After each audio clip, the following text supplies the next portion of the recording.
Hello, Keralabhoomi news room. അനന്തുവോ? 1 minute.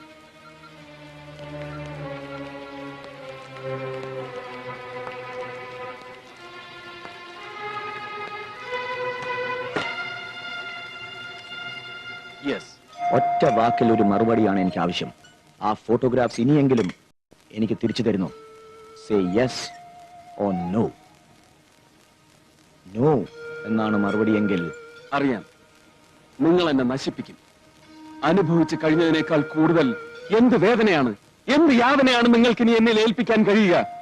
Ananthu, എന്റെ ഉത്തരമല്ലേ നിങ്ങൾക്ക് അറിയേണ്ടതുള്ളൂ. Here it is. No. A big emphatic no. നിങ്ങൾ ആവശ്യപ്പെടുന്ന ആ ഫോട്ടോഗ്രാഫ്, അതെ, കൊല്ലപ്പെടുന്നതിന് മുമ്പ് ഗായത്രി ദേവി എന്നെ ഏൽപ്പിച്ചു പോയ നിങ്ങളുടെ രഹസ്യങ്ങൾ വെളിപ്പെടുത്താൻ വഴി തുറക്കുന്ന അതേ ഫോട്ടോഗ്രാഫ്സ് എന്റെ കൈവശമുണ്ട്. Right now. അത് ഉപയോഗിച്ച് നിന്റെ ശവക്കുഴി ഞാൻ തോണ്ടും. Watch and see. Miracles still happen, Anandu.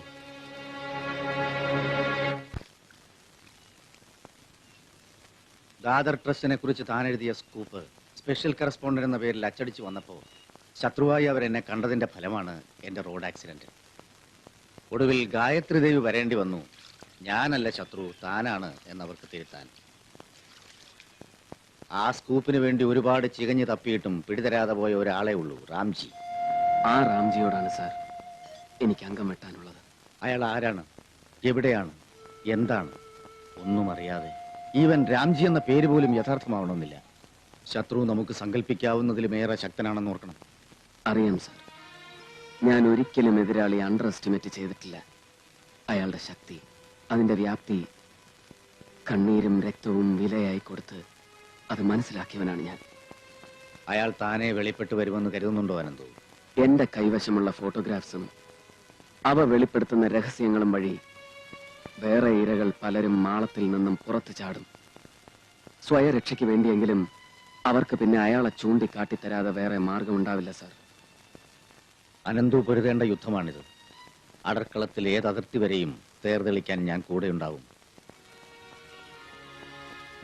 ഗീതോപദേശമല്ലെങ്കിലും അനുഭവം പഠിപ്പിച്ച ഒരു സത്യം മാത്രം പറയാം.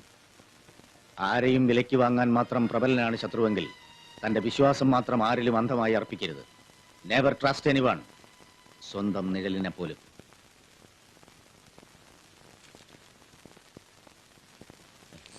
Brilliant Ananthu, simply brilliant. ഇത്രയും വിലപിടിപ്പുള്ള ഒരു സ്കൂപ്പ് ഒരു പത്രപ്രവർത്തകനും തന്റെ പത്രത്തിന് നേടിക്കൊടുത്തു കാണില്ല. ഈ മാറ്റർ ഞാൻ എങ്ങനെയാണ് പ്രയോജനപ്പെടുത്താൻ പോകുന്നതെന്ന് കണ്ടോളൂ. Thank you sir. U deserve A holiday. പോയി റെസ്റ്റ് എടുക്കും സർ.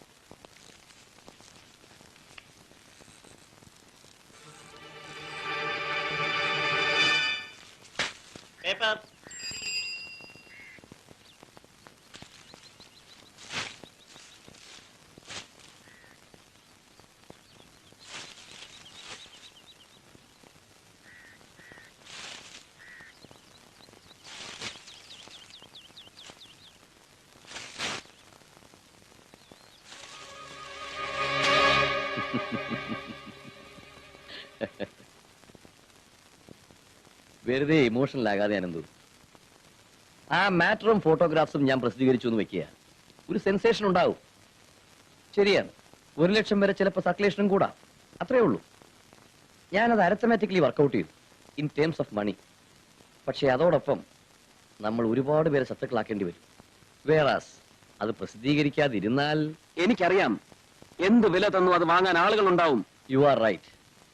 നമുക്കുണ്ടാക്കാവുന്ന ലാഭത്തിന്റെ 3 ടൈംസ് ഇത് പ്രസിദ്ധീകരിക്കാതിരുന്ന തരാൻ ആളുകൾ ഉണ്ടെങ്കിൽ പിന്നെ വെറുതെ എന്തിന് ആളുകളെ പണക്കണം?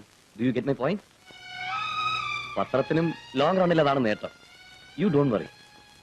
പത്രത്തിന് കിട്ടുന്ന ലാഭത്തിന്റെ 1/3 ഇതിന്റെ പിന്നിലെടുത്ത സ്ട്രെയിനിന് പ്രതിഫലമായി ആൾ പ്രസിദ്ധപ്പെടുത്താതിരുന്നതിനുള്ള കോമ്പൻസേഷനായി തരാൻ മാനേജ്മെന്റ് തയ്യാറുമാണ്. പ്രതിഫലം, കോമ്പൻസേഷൻ കൊണ്ടുപോയി തന്റെ തന്തയ്ക്ക് കൊടുക്ക്. മിസ്റ്റർ അനന്തു, തീര പത്രാധിപരെ, ഒരു കെട്ട് കറൻസി നോട്ടുകൾ കൊണ്ട് വിലയ്ക്ക് വാങ്ങാവുന്നതാണെന്ന് കരുതിയോ താൻ? ഞാൻ ഇതിനു വേണ്ടി സഹിച്ച നഷ്ടങ്ങൾ. ഞാൻ എന്റെ പത്രത്തെ കൂടുതൽ വിശ്വസിച്ചു. തെറ്റ്. It's all right. ആ മാറ്ററും ഫോട്ടോഗ്രാഫ്സിംഗ് തരൂ, ഞാൻ മറ്റെന്തെങ്കിലും ഓപ്പണിങ്സ് നോക്കിക്കോളാം. നോ, അവരുമായുള്ള ഡീലിലെ ആദ്യത്തെ വ്യവസ്ഥ ആ മാറ്ററും ഫോട്ടോഗ്രാഫ്സും അവരെ ഏൽപ്പിക്കണമെന്നായിരുന്നു. ഞാനതനുസരിച്ചു.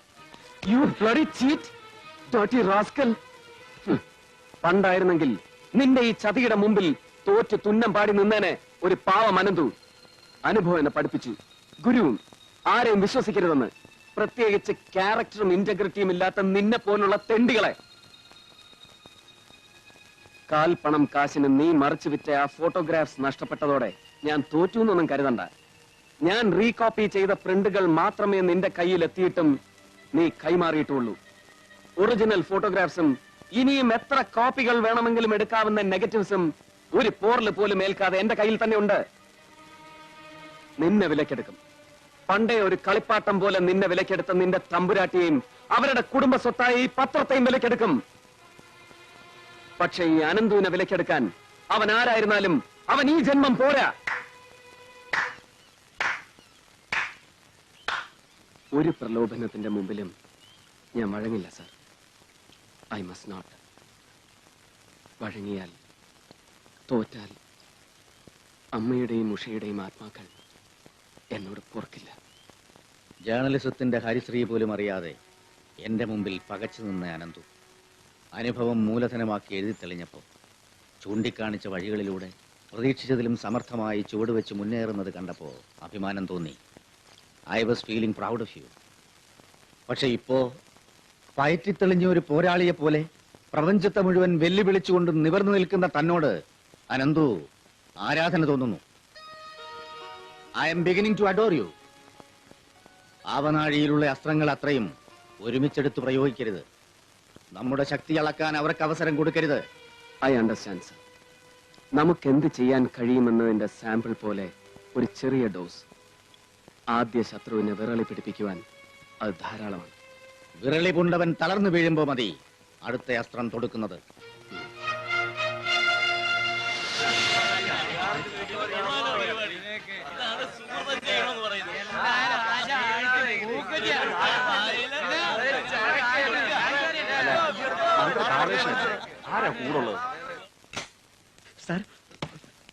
എന്താടോ സാർ, കാര്യം എന്താന്ന് പറഞ്ഞു തൊലക്കടോ. പോയി, മുഴുവനും പോയി സാർ. എന്ത് പോയി? ആകെ കൂടി ഒരു ഇത്തിരി മാനേ ബാക്കിയുണ്ടായിരുന്നുള്ളൂ.